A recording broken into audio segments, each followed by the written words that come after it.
Line వైసీపీకి మరో shock. నలుగురు ఎమ్మెల్యేల జంపింగ్ సీన్ ఇంకా మర్చిపోకముందే మరో ఎమ్మెల్యే సైకిల్ ఎక్కించాడు. కడప జిల్లా బద్వేల్ ఎమ్మెల్యే త్రివేది జయరాములు టీడీపీ కండువా కప్పుకున్నారు. బెజవాడలో సీఎం చంద్రబాబును కలిసిన ఆయన పార్టీ మారారు. దీంతో వైసీపీకి గట్టిపట్టున్న కడప జిల్లాలోనే ఎదురుదెబ్బ తగిలినట్టయింది. ఇక ఆ పార్టీ నుంచి ఎవరూ మారరని అధినేత జగన్ మాట్లాడి 24 గంటలు గడవకముందే మరో ఎమ్మెల్యే పార్టీ వీడడంతో పార్టీ వర్గాల్లో కలకలం మొదలైంది.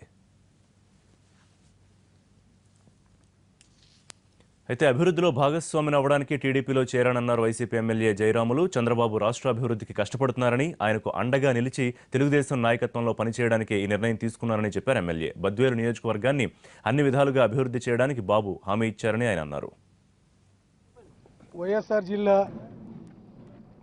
బద్వేలు నియోజకవర్గం జిల్లాలోనే అత్యంత వెనుకబడి ఉంది. ఖచ్చితంగా నా ఏరియా వాసులకు, నా జిల్లా వాసులకు సేవ చేయాలనే దృఢ సంకల్పంతో రాజీనామా చేసి, మున్సిపల్ కమిషనర్గా పనిచేస్తుంటే రాజీనామా చేసి రాజకీయాల్లోకి రావడం జరిగింది. నా జన్మభూమి గడ్డ మీద నేను కొంత సేవ చేసి ఏరియాను బాగు చేయాలని చెప్పేసి దృఢ సంకల్పంతో పార్టీలోకి రావడం జరిగింది.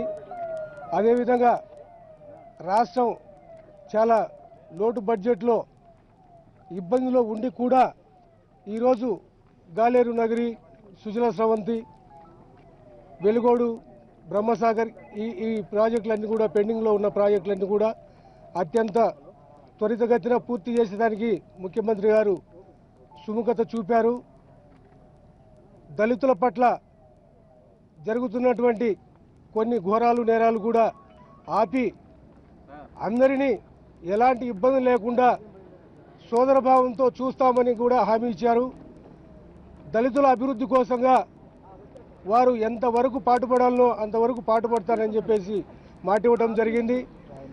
రాయలసీమ ప్రాంతాన్ని పూర్తి స్థాయిలో డెవలప్ చేస్తారని చెప్పేసి కూడా వారు మాట ఇచ్చారు. పట్టిసీమ ద్వారా నీళ్లు రాయలసీమకు పారిస్తారని చెప్పేసి కూడా వాళ్ళు మాట ఇవ్వడం జరిగింది. ఇటువంటి అన్ని మాటలు తీసుకున్న తర్వాత ఆకర్షితున్నాయి.